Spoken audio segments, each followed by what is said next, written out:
Estamos ao vivo. Renate, por favor, faça as honras. Legal. Nossa, eu estou tão feliz que a gente voltou aqui para os webinars do Industry for Her. A gente teve uma pausa de uns meses. Tem uma grande notícia que essa semana a gente terminou a segunda onda de qualificação do Industry for Her. Para quem não conhece o programa, é um programa de qualificação de engenheiras dentro do âmbito da indústria 4.0. E é um programa de duração de 2 meses. A gente acabou de terminar a segunda onda deles, com mais 24 engenheiras formadas. Foi super emocionante essa semana, por conta das apresentações finais. E já aproveitando aqui para mandar um grande beijo para as meninas que fizeram parte, se dedicaram tanto para aprender, não só sobre a indústria 4.0, mas também sobre liderança. E esses bate-papos aqui do webinar do Industry for Her são exatamente para a gente tocar nos temas tão importantes para as engenheiras, né, quanto a indústria 4.0, quanto também o tema de liderança. E, bom, para quem também não conhece, esse programa é um programa da VDI, que é a Associação de Engenheiros Brasil-Alemanha, que traz muito conhecimento sobre as tecnologias, as diretrizes da indústria 4.0. E, bom, eu sou a Renate Fuchs, eu sou vice-presidente na VDI, tenho a honra de ser a chairwoman do Cluster de Inclusão e Diversidade e a idealizadora do Industry for Her. Então, sempre muito emocionada quando eu falo sobre o tema. E, fora isso, eu trabalho na Accenture como diretora associada na área que a gente chama de Industry X, que é uma área voltada à transformação digital da indústria. Ou seja, estou aqui num ambiente que eu adoro, falando de temas que eu gosto muito, e tenho a honra hoje de ter uma convidada muito, muito especial, que é a Fernanda Filotti. Ela é diretora de RH na Messer Gases. Fê, super prazer de ter você aqui com a gente. Obrigada mesmo por ter aceito o convite. Prazer é meu, quero agradecer mais uma vez ao Industry for Her, a VDI. Renate, um prazer enorme estar nesse bate-papo aqui hoje.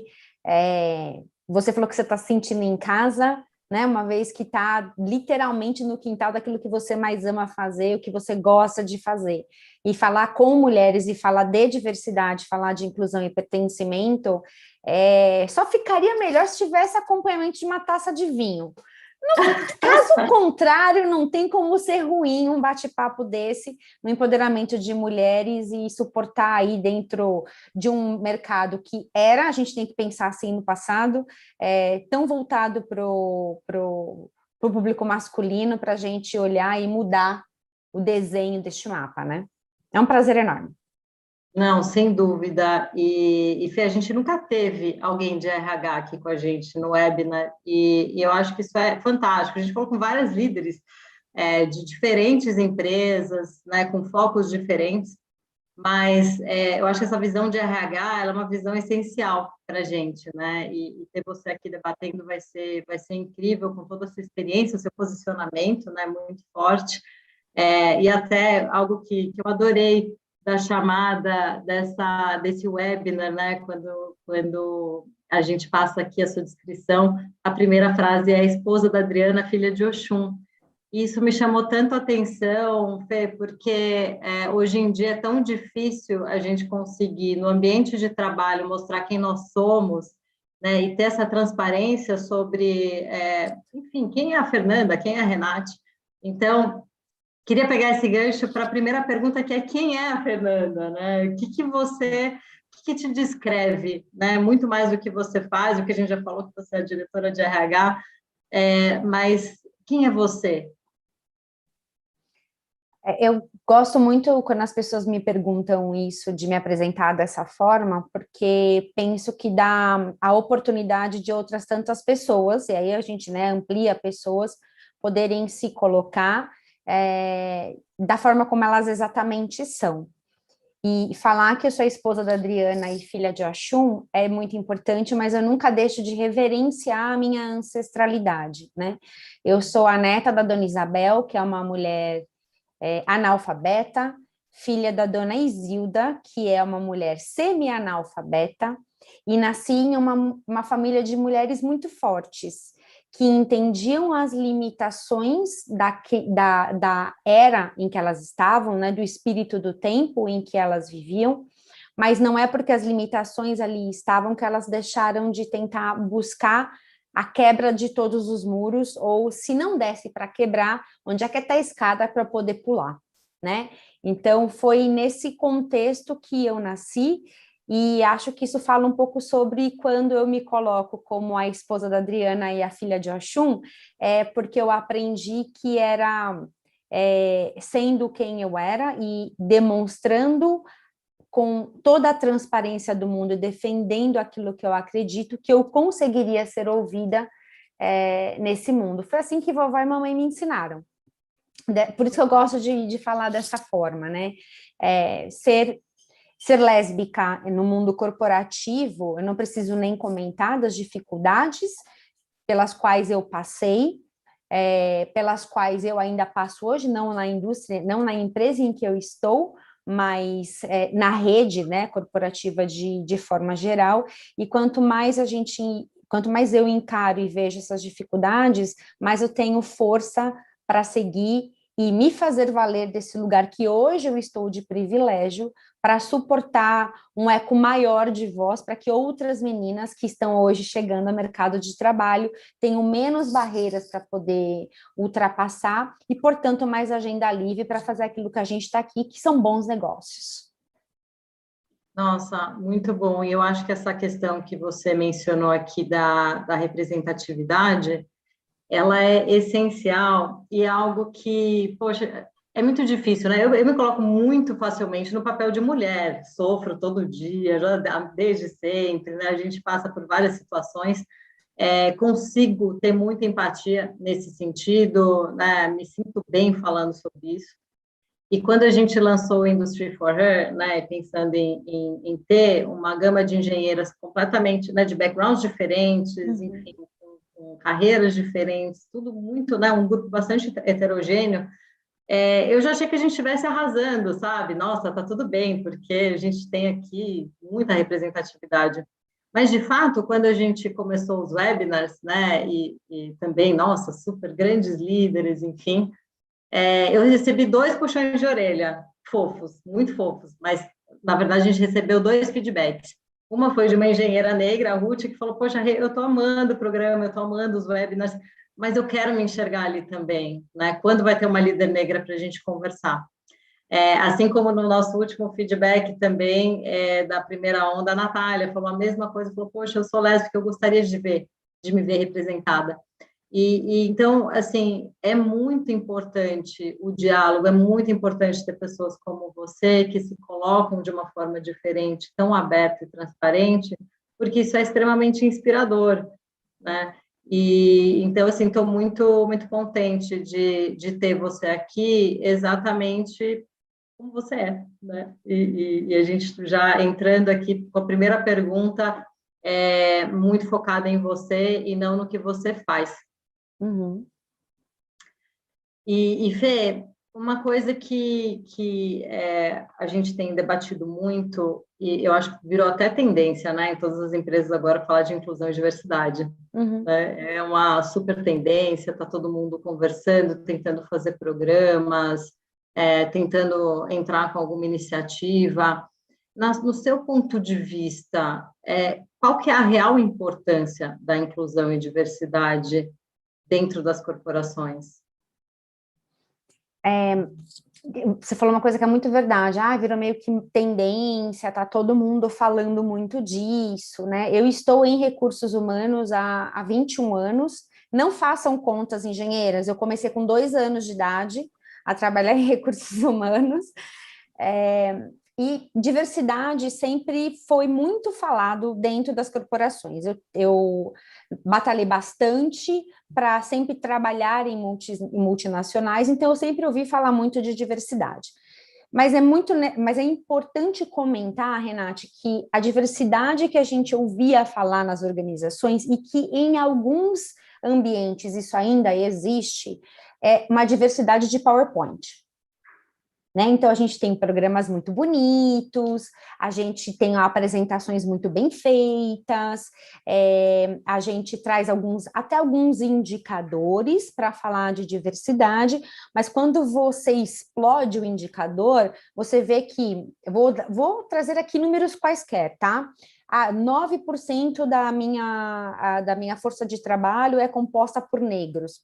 Que legal! Onde estão esses 9% de negros? Estão todos no chão de fábrica, como auxiliares de produção, sem nenhum tipo de plano de desenvolvimento, para que essas pessoas possam, se desejarem, atingir outros níveis dentro das corporações. O que eu entendo agora que é a tendência, como muito bem dito por você, e que é realmente uma pauta sem volta, é tirar da iniciativa e trazer isso para a acabativa. É isso que a gente começou a perceber um movimento genuíno dentro de algumas organizações sérias, como as organizações que têm feito parte dessa rede linda que vocês construíram. E por que isso, né, dentro das corporações? Os líderes começaram a perceber que trazer a diversidade para dentro do seu mundo era trazer a diversidade de ideias mais criativas, mais inovadoras, uma forma de olhar um pouco diferente, por prismas diferentes, e não é que, de repente, isso se refletiu em faturamento e em EBITDA? Então, os líderes começaram a perceber esse link direto. A coisa tomou uma proporção tão grande que hoje a gente tem, dentro de ESG, né, então de meio ambiente, social, onde o capital humano está e, portanto, a diversidade também está, e governança, uma mensagem muito clara do mercado em dizer: você, se quiser fazer parte da minha cadeia, se você, companhia, se quiser fazer parte, quiser ter suas ações transacionadas na minha bolsa, você, se quiser fazer negócios comigo, vai precisar respeitar temas mais sofisticados que não tem o trabalho escravo, né? Então, o ESG está imprimindo um ritmo muito diferente para as organizações. Então, não tem como voltar atrás nesse assunto no que diz respeito à diversidade e inclusão. Penso também que a gente, como RH, aí eu vou falar do meu lugar, tá? Que é o lugar que eu entendo, a gente demorou um pouco para aprender, e aqui não é uma crítica, é só uma constatação, e eu me coloco nela. A gente demorou um pouco para aprender em como mostrar que quando eu falo de diversidade e inclusão, não é papo Pachamama e abraçar árvore. Eu estou trazendo dinheiro para você, o investidor, o acionista, mas a gente demorou um pouco nisso. E vocês, engenheiras, vocês são ótimas nisso. Eu sou psicóloga de formação, né? Então vocês já têm um número na veia de vocês, a gente teve que aprender. Foi um aprendizado mesmo para que isso acontecesse. Por isso, essa tendência hoje, ela sai do PowerPoint e vai para ações que são prepositivas, quando você vê, por exemplo, e a gente tem isso dentro da Messer, um programa para aprendiz, que é o Mude com Elas, que eu tenho a felicidade de ter sido chamada para ser madrinha, em que somente meninas negras e que venham de comunidades literalmente não abastadas que fazem parte desse projeto. Então, assim, é um propósito, é um compromisso com este recorte. Ou quando a Magazine Luiza faz o que faz em relação aos trainees e só negros, né? É uma maneira que a gente tem de sair deste papel e trazer para ações efetivas dentro das nossas companhias. Tem todo um trabalho por trás antes desse momento chegar, que é de sensibilização da liderança, que é de letramento da liderança. Você tem que pegar na mão e alfabetizar no que diz respeito à diversidade e inclusão, porque eu também não posso trazer para dentro de casa um trans, quando eu não sei nem como me dirigir a um trans, né? Exatamente, que eu acho que é o tema da inclusão por si só, porque, poxa, colocar ali uma meta de recrutamento, enfim, essa é a parte fácil, mas para reter, né, para que as pessoas consigam realmente se sentir bem, se desenvolverem e a gente ter essas pessoas, de fato, trazendo resultado e estando felizes ali, precisa de muita coisa nesse sentido, né? Precisa de muita inclusão, e aí essa educação que você está falando da liderança, ela é essencial. Você tem mais alguns exemplos do que seriam boas práticas de inclusão? Quando eu comento sobre o Mude com Elas, que aí eu já estou num processo pós, né, uma boa parte do letramento, eu gosto sempre de pensar em diversidade e inclusão, e lá em casa, na Messer, a gente chama de diversidade, inclusão e pertencimento, que é como uma festa, né, então diversidade é quando eu tenho todos os tipos de pessoas e tribos fazendo parte da minha festa, eu convido todos a participarem da minha festa. Inclusão é quando eu convido a todos para dançar, e pertencimento é quando tá tudo bem cada um dançar do jeito que quiser, né? Então, eu gosto de fazer essa analogia para a gente entender um pouco dessas diferenças. Quando a gente olha o recorte exclusivo de inclusão, portanto, é convidar a todos para dança, boas práticas tem que passar por um processo pedagógico de viés inconsciente. A gente precisa entender e assumir que somos todos, o que inclui eu. Eu me incluo nisso. Eu tenho um monte de viés também. Nossa, Fernanda, mas você não é lésbica? Você não é do candomblé? Você não raspou a cabeça? Mas eu tenho. Eu nasci em uma sociedade assim. Eu fui construída em uma cultura assim. Eu passei quantos anos da minha vida sob essa mesma orquestra, e agora eu mudei, eu tenho que aprender um monte de coisa. Então, uma ação importante para que a inclusão possa acontecer é trabalhar viés inconsciente dentro das organizações. Isso é fundamental. E sensibilizar a liderança. E sensibilizar a liderança, ela tem que ser nos dois sentidos, tá? Tem que ser de baixo, tem que ter o envolvimento de todos, mas para que isso ocorra com sucesso nas organizações, tem que ser da alta liderança. Então, o teu CEO, o teu board, ele tem que estar com você, ele tem que comprar junto com você essa ideia. Isso é fundamental. E aí passa por sensibilização. E a sensibilização, ela ocorre quando você traz pessoas para conversar com essa liderança. Quando você chama, por exemplo, uma Maite Schneider, que é da Transempregos, e leva uma mulher trans para falar com a sua liderança e dá carta branca para ela falar com a sua liderança. Eu fiz isso e foi uma delícia. Fiquei numa saia justa enorme quando ela foi questionada se ela era operada, porque eu não sei nem se o horário me permite falar a resposta que ela deu aqui, né? Mas é assim, é desta forma que a gente consegue fazer com que a alta liderança se letre mesmo, né? Se reeduque para poder aí sim pensar em como é que eu trago metas, X% da minha população, né? E tudo isso para fazer acontecer. Uma outra ferramenta que é fundamental, e todos os RHs trabalham com isso, é promover, forçar, e aí a gente tem que ter pulso muito firme nesses momentos como recursos humanos, nos processos de ciclo de gestão de pessoas, no momento em que os RH junto à liderança fazem a avaliação de desempenho e calibram os talentos da organização, o desafio. Quantas negras eu tenho aqui, ó, no quadrante em que eu vou fazer um desenvolvimento específico para uma próxima liderança? Quantas mulheres eu tenho? Quantos PCDs eu tenho? Cadê minha comunidade LGBTQI+. Então, esse é o momento em que o RH tem uma chave importante na mão, ou uma varinha importante na mão, e tem que usar. Nossa, super, super bacana, Fê, porque, assim, se não tem um plano, não tem programas específicos, né, de educação, não tem números, não tem transparência, é muito difícil levar isso adiante, né? E quando uma iniciativa, ela inicia, mas ela é frustrada, pode dar super para trás, né? Então, é muito bacana o que você falou. A Maite faz um trabalho muito, muito incrível. É bom saber que ela esteve aí com vocês. E algo que eu queria te perguntar, voltando aqui até para a parte de inclusão, é que quando a gente tem diferentes pessoas entrando para a empresa, né, que talvez não se enxerguem ali dentro ainda, porque tudo é muito novo, como é que a gente pode fazer para que elas se sintam mais à vontade, para que elas possam ser elas mesmas, da mesma forma que hoje você consegue, né, trazer isso com muita transparência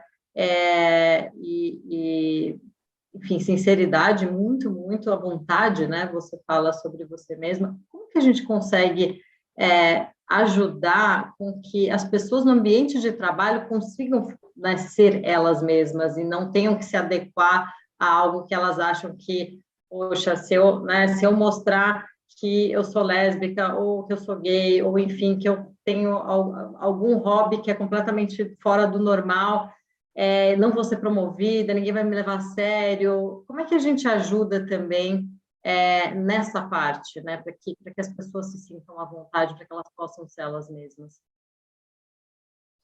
Essa é uma pergunta muito interessante, Renate, porque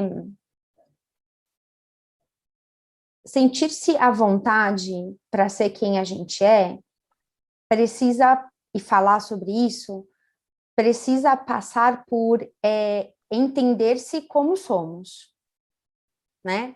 Aí eu vou puxar a sardinha para o meu lado, mas vou falar da forma como eu consegui falar com essa tranquilidade que eu falo hoje. Qual foi o meu processo para isso, né? E, portanto, é a forma como eu sei aconselhar, porque é o que deu certo para mim. Eu passei, sim, e ainda passo por um processo de autoconhecimento, né? Eu cresci em uma família que a minha mãe, que era testemunha de Jeová, tinha certeza, e assim, com o devido respeito a todas as religiões, mas vou trazer isso como exemplo. Minha mãe, testemunha de Jeová, queria que eu casasse com um betelita, que é uma denominação específica, e que eu tivesse filhos e que eu vivesse em Betel. Então, eu cresci tendo esse tipo de orientação. Quando eu percebi um desejo orientado para o sexo feminino, bugou a cabeça. Não tem como não bugar a minha cabeça, né? Uhum. Tendo nascido neste ambiente, em que eu penso que muitas meninas que aqui estão também tenham nascido em ambientes assim, em que você não vai ser engenheira, que você vai ser dona de casa, enfim, milhares de coisas que a gente passa. Então, no meu caso, eu precisei passar por um processo de deixa eu entender quem eu sou. Deixa eu entender os limites deste terreno chamado Fernanda. Deixa eu entender como é que este solo é composto. O quanto eu vou ser capaz e em que velocidade eu vou ser capaz de plantar nesse solo para conseguir dar este fruto que hoje eu estou aqui. Oi, tudo bem? Fernanda, lésbica, casada com a Adriana.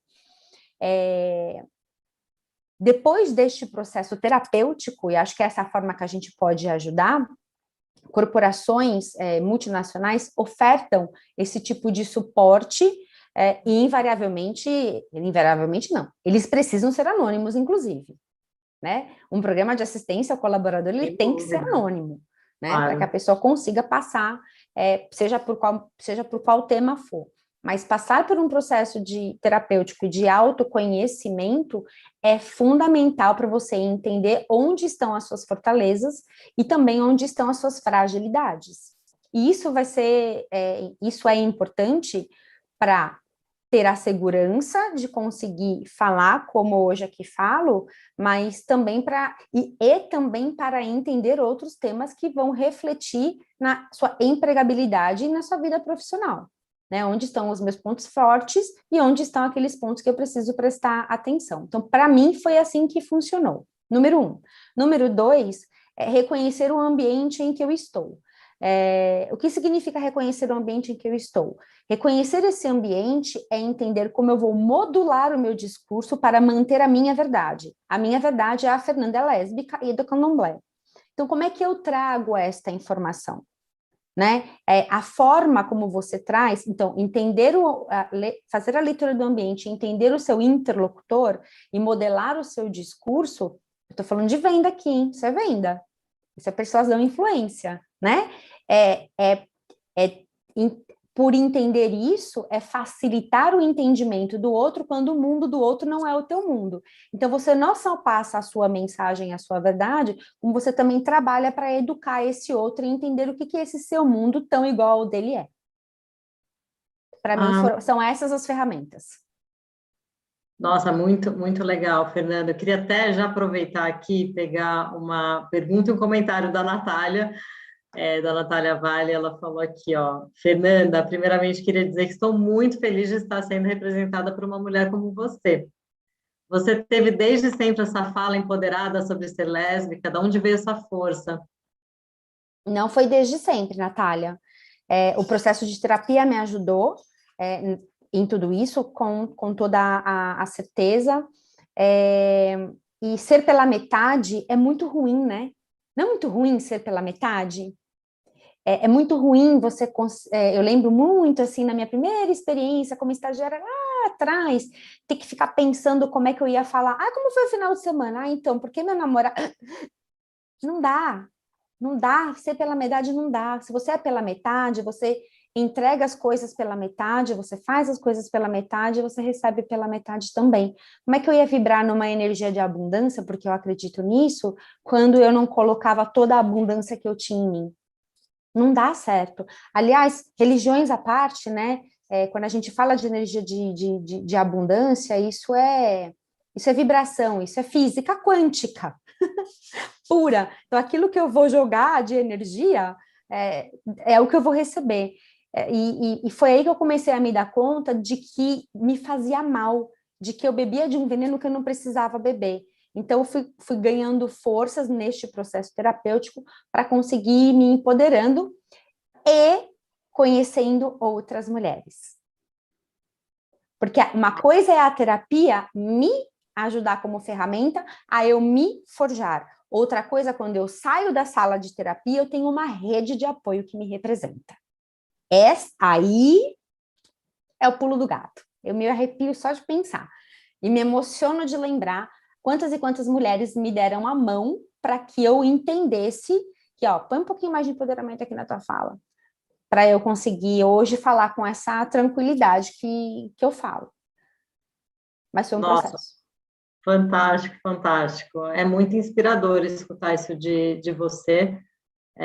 Eu sou bem suspeita para falar, porque a energia da abundância é algo que eu acredito demais, e também acredito muito no autoconhecimento e da gente ir evoluindo, né? Não é, acho que a virada de chave ela não é de um dia para o outro, porque é algo brusco, né? Mas que a gente vai aprendendo e evoluindo no posicionamento, na comunicação, na escuta também e no apoio. Eu acredito também, eu reflito muito sobre isso, porque, e acho que o Industry for Her, nessa comunidade que a gente tem, é um espelho, né? Exatamente de o momento que você começa a trocar com outras pessoas, né, o mesmo propósito, aquilo expande de um jeito, é uma força muito grande que a gente consegue, né, se unindo aos nossos, né, e unindo propósitos, a gente sente uma força enorme nisso. Então, super de acordo, adorei sua resposta. E eu queria já aproveitar aqui, antes de pular para um outro tema, trazer uma questão que veio aqui do chat das engenheiras, que é muito focado no tema do lucro, da lucratividade que vem da diversidade. Aqui a gente tem, tanto da Kátia Castilho como da Catarina, a gente tem aqui esse tema. A Catarina fala até que ponto essa frase de a diversidade vai trazer aumento de lucratividade para sua empresa realmente é eficiente na quebra de paradigmas e preconceitos. Será que essa praticamente obrigação de convívio é o que vai tornar natural no futuro a diversidade?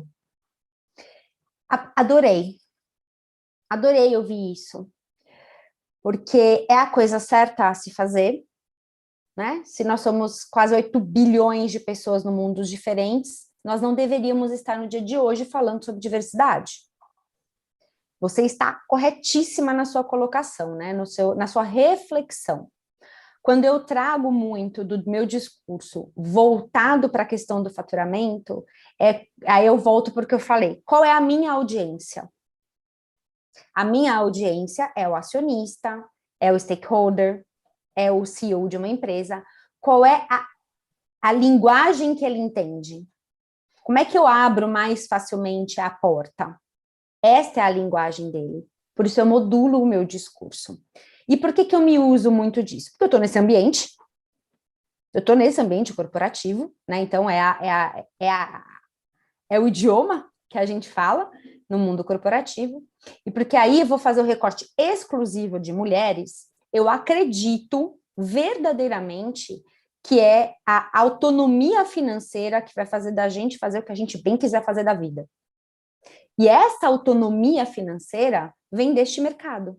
Então, como é que eu limpo as duas coisas? Como é que eu facilito para que essa ponte seja construída? Eu vou falar a língua do cara. É isso que eu vou falar. A gente pode ter, ao longo da nossa carreira, a gente pode encontrar ao longo da nossa carreira líderes e chefes de conselho que falam de diversidade, independente de falar de lucro.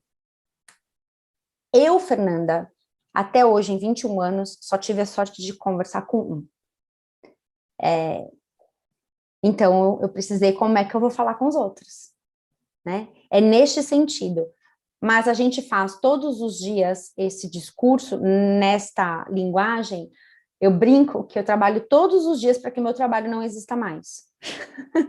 O meu objetivo é que a minha cadeira de diversidade, inclusão e empreendedorismo não exista no futuro, não tenha descrição de cargo para isso.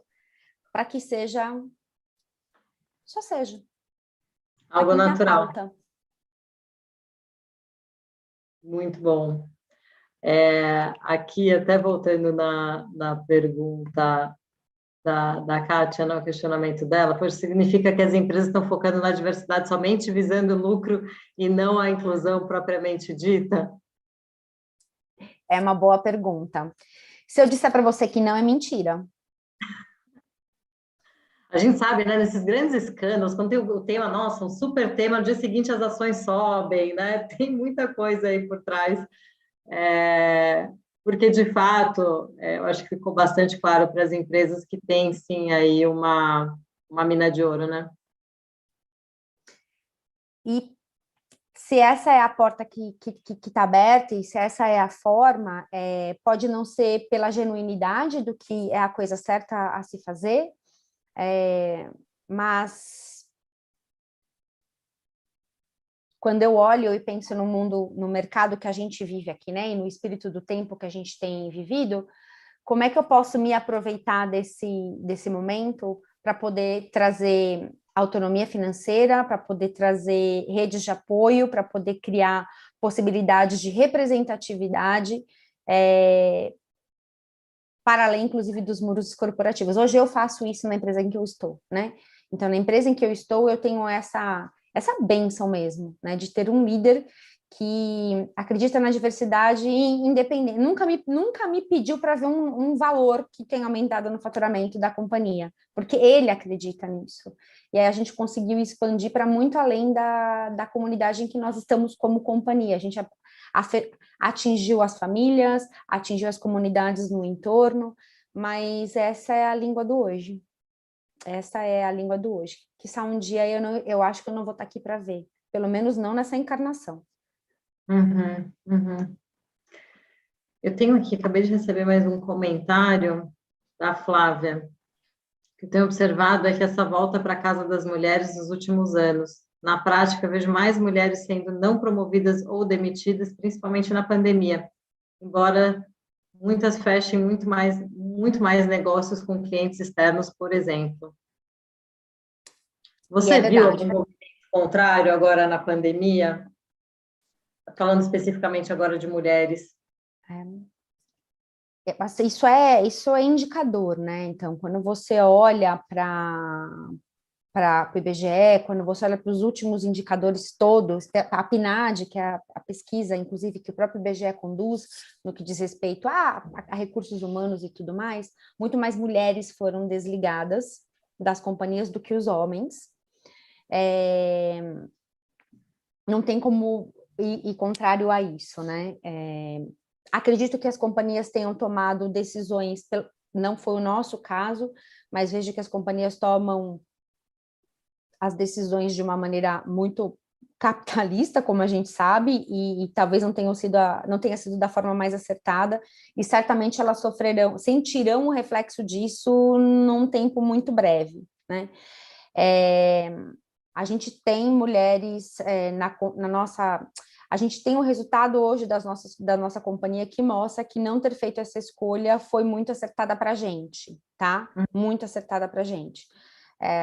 Porque a gente tem mantido os nossos talentos e a gente só tem mulheres talentosas, né? Porque eu sou uma delas, mas a gente só tem mulheres talentosas dentro da companhia. Mas isso aconteceu e aconteceu num amplo aspecto. Muitas famílias também tomaram essa decisão, né? Quando foi necessário, muitas famílias tomaram a decisão da mulher ficar dentro de casa para poder cuidar de filhos e tudo mais. Mas que isso aconteceu, e a base dessa pirâmide toda são as mulheres negras, inclusive. Uhum. Né? Foram as que mais foram afetadas na pandemia.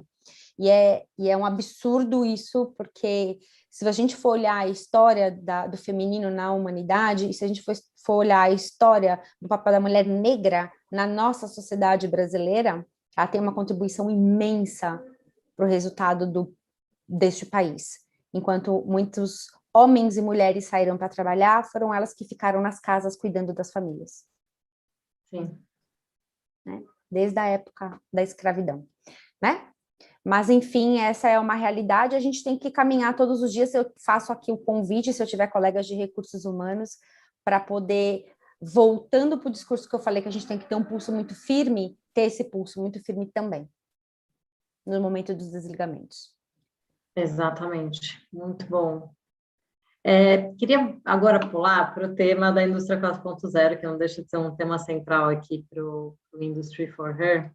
E, bom, a gente sabe que a indústria 4.0 traz uma série de novas tecnologias, né, de novos conhecimentos, então todo mundo muito focado em, né, estudar e aprender, e uma das perguntas que sempre vem é, poxa, mas o que eu vou fazer? Será que eu estudo Analytics?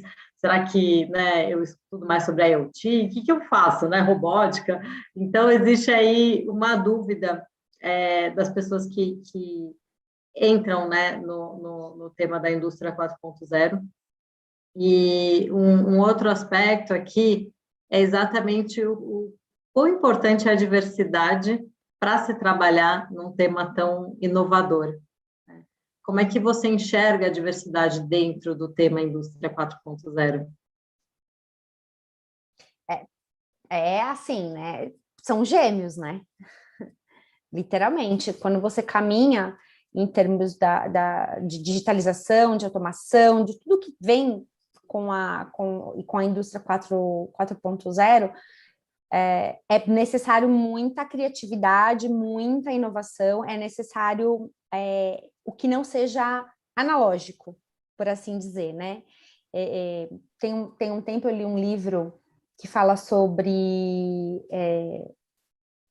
a era da comunicação no mundo digital, do Walter Longo, e ele diz, uma das frases dele é muito interessante, né? Homens são analógicos e mulheres são digitais. Acho que já está respondida aqui a pergunta.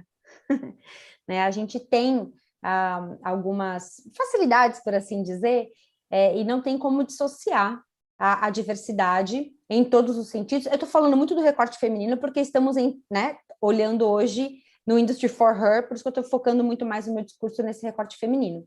Mas não tem como não pensar em trazer cada vez mais esse olhar diverso se a gente quer ampliar como companhia nessa pegada mais 4.0 e que seja para além também da parte fabril, do chão de fábrica, porque muito já foi feito nesse sentido nas nossas indústrias, muito já foi feito, mas tem uma camada enorme no trato com o cliente, tem uma camada enorme nas áreas de apoio que a nossa indústria ainda precisa melhorar, né? Ainda precisa, e aí a mulher pode ser uma contribuição, a diversidade, né? E aí nesse recorte aqui, pode ser uma grande contribuição para isso. Os colegas de RH que aqui estiverem ouvindo, abram os seus olhos. Bacana, estou adorando seus recados e dicas. E pensando, né, na indústria 4.0, hoje, e até pode falar um pouquinho até do seu dia a dia, né, quando vocês buscam aí perfis mais voltados à digitalização, automação, qual é o tipo de skill que vocês buscam mesmo, né? E aí, atrelado a essa pergunta, acho que qual que é o tipo de skill, o que é importante O que você enxerga que hoje, putz, isso é algo que é interessante de se ver e de se ter, e pode ser tanto um skill técnico como um soft skill. Na verdade, eu escuto até mais que o soft skill é até muito mais importante que o técnico. E pensando até em cargos de liderança, o que é esperado de uma executiva nesse sentido?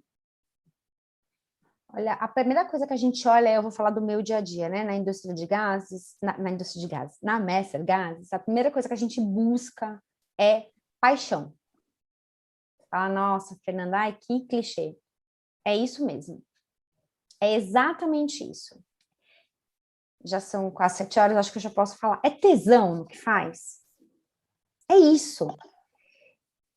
Não tem nada pior do que você sentar para conversar com uma pessoa que você quer trazer para trabalhar contigo, ou para trabalhar no time, numa entrevista, e a pessoa tá, sabe, assim, naquele tom linear de voz, sem sangue na veia. Tem que ter paixão pelo que faz. Essa é a primeira coisa que a gente olha. Outra coisa que a gente procura muito, e de novo eu não vou falar de perfil técnico, porque o técnico a gente ensina. O técnico paga um curso, a pessoa vai lá e aprende, né? O soft skill não. Esse é um pouco mais difícil. Esse a gente ensina, mas a curva do aprendizado é muito maior, demora muito mais tempo para você colher o fruto. Então, além de paixão, uma outra coisa que a gente olha muito é a habilidade de persuadir e influenciar. Que, aliás, em todas as melhores revistas, né, Forbes, tudo que você puder imaginar, é uma das 10 principais características. E quando a gente fala de... Vou te cortar um segundo, por favor. Porque a gente tem uma amiga em comum, que é a Maite Carvalho. A gente tem uma amiga em comum. Pois é, a hora que você falou assim, persuasão e influência, Maite Carvalho, aliás, né? Total. Publicação de livro, persuasão dela, mas é exatamente isso. Acho que na lata. É persuadir e influenciar. E você não consegue exercitar nem persuasão, nem influência se você não tiver uma boa comunicação. Você não consegue ter uma boa comunicação se você não faz boas leituras. Então, assim, uma coisa vai levando a outra, né? Então, a gente olha paixão, tesão no que faz, boas habilidades no que, assim, facilidade, habilidade no que diz respeito à persuasão e influência, e que, aí, já que você trouxe a nossa amiga em comum, ela popularizou Aristóteles. Foi isso que ela fez. Foi isso que ela fez. Né? De uma maneira fácil de entender e de compreender, e que todos nós temos aí essa possibilidade de desenvolver essas duas competências. E aí, quando você fala de cargos de liderança, já passamos por essas questões, mediação. Tem que ser bom em mediar conflito. Não tem jeito. Quando você pensa em... Porque a gente está o tempo inteiro mediando o desejo do negócio, com o desejo das pessoas. Como é que você caminha e é equilibrar? Não vai equilibrar, gente. Esquece, porque não tem essa coisa de equilíbrio. Quem fala que é equilíbrio é mentira. Não dá para equilibrar. Vai ter uma hora que vai estar um prato mais para cima, outro prato mais para baixo, e aí assim, é como brincar de malabarista e ir mediando todos esses conflitos. E vender, né, gente? Porque só tem uma profissão no mundo que é a de vendedor. É isso. Então, você sentou no cargo... É isso! Você sentou no cargo de liderança, como é que eu vou convencer o board deste projeto? É venda. É verdade. Aí tem uma decisão... Não tem como fugir. Não tem como fugir. Aí você está no cargo de liderança, vem uma decisão nada simpática, porque às vezes companhias passam por momentos difíceis, e decisões difíceis precisam ser executadas. Como é que eu volto para a minha equipe e engajo a minha equipe a executar o que a gente, nesse momento, não gostaria de poder fazer? Eu, infelizmente, por exemplo, já precisei fechar uma fábrica com 325 pais de família e mães de família. Eu queria ter feito aquilo? Não. Mas fazia parte daquele negócio. Então, como é que a gente faz isso acontecer? Como é que a gente trabalha de uma maneira respeitosa, carinhosa? De novo, é venda, é venda, é venda. Então, eu colocaria isso, eu falaria na paixão e tesão, persuasão, influência, uma boa comunicação, mediar e ser um bom vendedor. O resto Olha a gente aí, vai para a escola. pessoal, dicas e dicas e dicas. Muito bom. Tem mais uma pergunta aqui da Janaína, que chegou. Estou emocionada com o webinar de hoje. Muito obrigada pela oportunidade. Fernanda, como você vê a questão do networking sendo mulher? Sempre me sinto mal e acabo me contendo e ficando na minha. A mulher, a gente demorou muito, né, para entender. De novo, volta para a questão da cultura, né? Aqui no Brasil, a gente nasceu em uma cultura em que os homens têm a quarta-feira do futebol, quinta-feira do futebol, não é isso? Que eles vão, saem do trabalho, vão para o futebol, mas é quebrar esse paradigma, é quebrar isso. A mulher precisa entender que ela tem que exercitar momentos como um happy hour, tem que fazer isso, tem que ir, tem que participar de congresso, tem que depois do congresso sentar no lounge, bater um papo. Vocês estão me vendo aqui, vocês acham que eu falar uma verdade, vocês acham que eu gosto disso? Não. De verdade, verdadeira, não. Mas eu entendi a importância que isso tem para a carreira. Precisa exercitar esse networking. Não tem como. Ah, mas eu não gosto muito de fazer dessa forma. Pois não. Não, pode falar, depois eu complemento.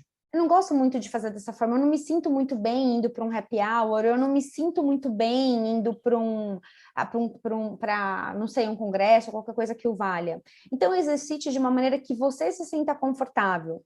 Você está lá no seu LinkedIn, ou hoje está tudo conectado, né, gente, nas redes sociais. Você viu que uma pessoa com a qual você não fala há algum tempo, não sei, comprou um cachorro, teve um filho, não sei, alguma coisa aconteceu na vida daquela pessoa, demonstre o interesse. Demonstre interesse, se lhe é genuíno, óbvio. Demonstre interesse. Fala, olha que legal. Eu, por exemplo, sou uma apaixonada, sou amante de vinho. Como é que eu fiz? Eu juntei duas coisas. Já que eu não gosto muito de fazer esse tipo de coisa, mas eu gosto de conhecer novos tipos de vinho, eu uso este tema para avançar no meu networking. Encontrei uma forma, né? E futebol também. É que eu sou corintiana, ultimamente não estou muito fácil, não. Nossa, essa eu não imaginei, viu, que você gostasse de futebol. Apaixonada! Estou no cartola da empresa. Brigo no cartola da empresa. Eu brigava quando eu era pequena. Eu brigava muito na escola. Era São Paulina. Nossa, batia nos meninos, era horrível. Assim, era uma briga, uma luta. Era divertido, né? Porque todo mundo se zoava pra caramba, mas é muito sofrimento. Aí chegou um momento que eu deixei de sofrer, larguei mão. Mas eu queria comentar uma coisa sobre o networking, porque eu me identifico muito com esse tema e eu tive muita dificuldade. Imagina, trabalhar com consultoria, você precisa fazer networking em algum momento. Quando você começa, né, você tem algum momento que você precisa vender projeto, né? Você precisa conhecer gente, aí você vai nos eventos. E eu me sentia tão mal nesse começo, porque os meus colegas, eles chegavam com cartão, para todo mundo, assim. Chegavam com cartão, oi, tudo bem, não sei o quê. E eu, como mulher, me sentia muito estranha fazendo isso. Nos olhares, na forma, era assim, não era a minha forma de fazer.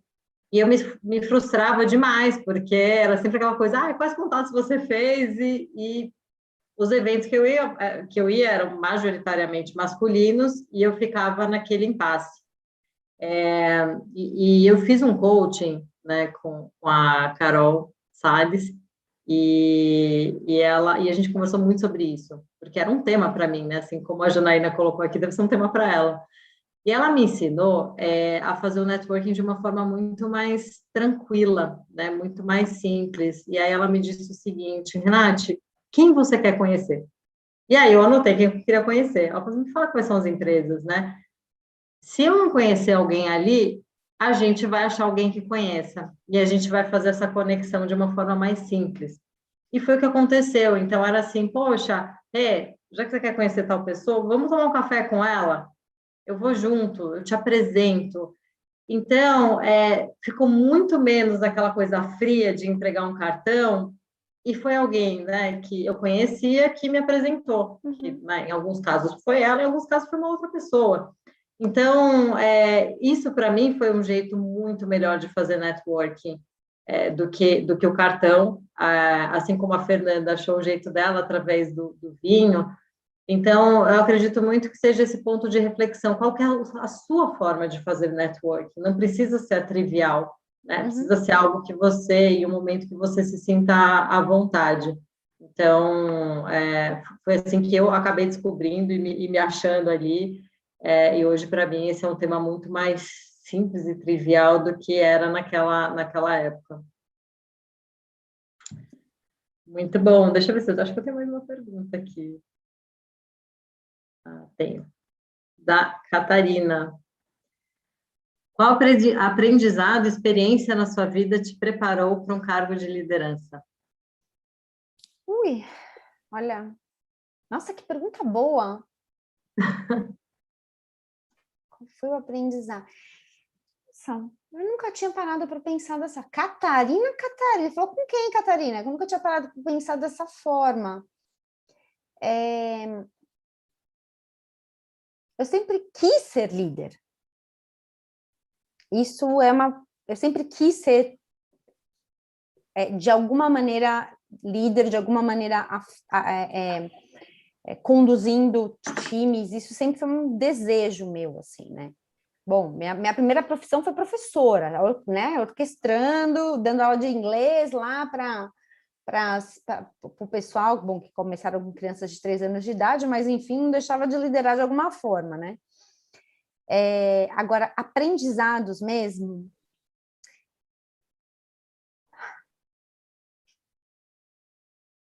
Foi dentro de casa.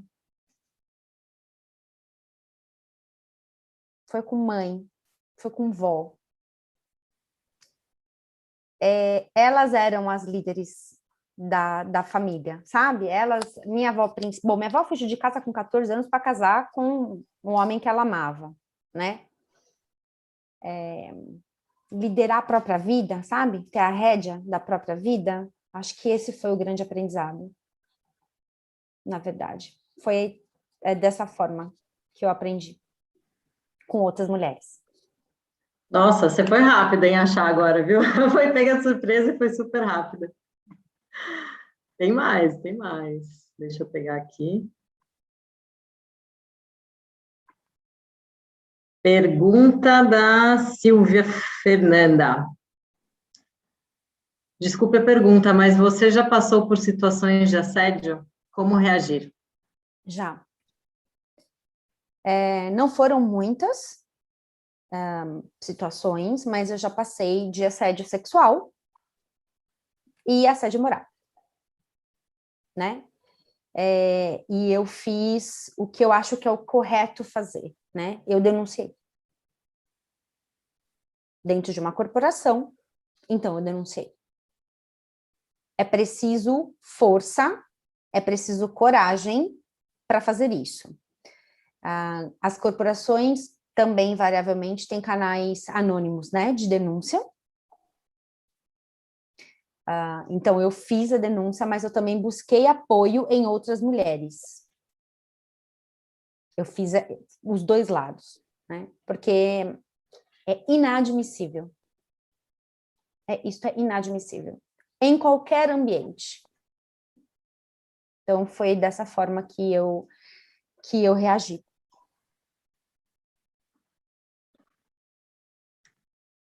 Nossa, fico até... Acho que é um tema tão delicado, né? Porque no que vem a pergunta, eu tenho certeza que a maior parte das mulheres que estão assistindo já começaram a lembrar de várias situações e se fizeram o correto ou não. É muito delicado. Estou contigo, Fernanda, tem que denunciar, a gente não pode se calar. Feliz de quem está numa corporação que tem um canal, né, de apoio, mas de alguma forma, eu acho que com o apoio de outras mulheres a gente pode, enfim, entender melhor qual que é o caminho a seguir, mas acho que a mensagem aqui ficou bastante clara pela Fernanda. Agora que eu vi que a Catarina aqui perguntou sobre o seu aprendizado e experiência que te preparou para o cargo de liderança, ela mencionou aqui que ela era atleta, por isso que ela perguntou. Ai, com 1,60 m que eu tenho, menina, o máximo que eu consegui foi ver futebol na TV mesmo, eu não consegui, mas é uma boa preparação, é uma excelente preparação, inclusive, em termos de disciplina e foco. Legal. Bom, para fechar aqui, vou pegar a última pergunta, que é da Bárbara. As qualidades que você mencionou que o mercado corporativo busca também se aplicam para o futuro digital? Mais ainda para o futuro digital. Muito mais para o futuro digital. Olha que coisa louca, a gente entendeu que dá para fazer negócios assim, ó, como a gente está fazendo aqui. Antigamente tinha que pegar um avião, ir até o cliente, né? Não é, é tudo isso. Você que trabalha na Accenture sabe muito bem disso, né? Quantos os projetos, vários consultores juntos, o RH, vou negociar um contrato coletivo, eu tenho que ir até... A gente aprendeu a fazer por aqui, ó. Só que aqui, ó, como diria Zeca Pagodinho, é vocalmente falando. Ou se você não trabalhar a tua comunicação, tua persuasão, tua influência, então mais que nunca, são competências para o digital. E é sem volta. Isso é sem volta. Muito bom. Assina embaixo. Bom, acabamos as perguntas, estamos quase chegando aqui ao final. Fernando, eu queria te agradecer demais, assim, pelo bate-papo. Foi leve, foi muito rápido. Vou ficar aqui falando com você mais um tempão. Foi super rápido. Já estou recebendo aqui feedbacks, todo mundo apaixonado já por você. Ah, meu Deus. Muito obrigada por estar aqui com a gente, por ser tão aberta e ter essa comunicação tão perfeita. Agora chegou um outro aqui, ó. 1,60, não, que eu vou. 1,60 de altura, mas grande conhecimento, carinho e muita representatividade, ó. Que bom que deu tempo de ler e falar. Eu tenho pouca altura, mas me sobra ousadia, né? Pelo menos isso, né? Fantástico, aqui, ó. Luz Flor, Fernanda, você é muito inspiradora. Parabéns, Fernanda, foi ótimo, ó, o pessoal está adorando. E queria te agradecer mesmo. Se você quiser fechar com uma dica final, uma mensagem final para quem tá escutando a gente aqui, vai ser maravilhoso. Não vai ser fácil. Ai, a gente queria que eu começasse uma frase de uma maneira mais romantizada. Não vai ser fácil. O trabalho que a gente tem, o caminho que a gente tem, ele é sim mais tortuoso, ele é sim mais complexo. Mas como a colega que é atleta comentou, quanto mais exercício a gente faz para avançar nesse caminho, mais a gente também desenvolve a potência que a gente é. E quando a gente se junta, essa potência, ela é exponencial. Vocês podem ter certeza disso. Avancem sempre em redes de apoio e criem, ao passo em que forem avançando na carreira de vocês, outras redes. Sejam patrocinadoras. Hoje vocês fazem parte de uma rede, né? Mas ao avançarem na carreira e na vida de vocês, sejam patrocinadoras de outras redes. É o nosso dever. Aí eu vou terminar falando como eu comecei. É o nosso dever ancestral, fazer por outras mulheres o que tantas outras mulheres também já fizeram por nós. Se a gente está aqui hoje com esse papo livre e eu podendo falar que eu sou a esposa da Adriana e filha de Axum, é porque muita mulher já suou ou derramou sangue antes de eu estar aqui. Então, acho que é isso, é estar junto, em conjunto, no coletivo, de maneira colaborativa, em rede e criando frutos e dando outros frutos para o futuro. E no que precisar, conte comigo. Só me acessar nas redes sociais que eu respondo, viu, gente? Respondo mesmo, converso, Super acessível. É isso mesmo, pode ir que eu adoro. Fê, maravilhosa. Foi incrível. Gostei demais desse papo. Quem achar que vale a pena uma amiga, um amigo ver, passem para frente e vamos reforçar aqui essa nossa rede que nós criamos aí 1 ano atrás e que cresce cada vez mais. Para quem curte os webinars, a gente vai continuar mês a mês trazendo outras mulheres inspiradoras, assim como a Fernanda. Então, desejo a todos e todas uma noite maravilhosa, um bom restinho de semana E para você, Fernanda, um grande beijo, um grande abraço. Obrigada. Minha gratidão. Contem conosco sempre, contem comigo sempre. Muito obrigada a todos. Renate, um prazer enorme ter tido esse papo contigo e com tantas outras mulheres. Uma excelente noite de quinta-feira e vibremos todos em abundância.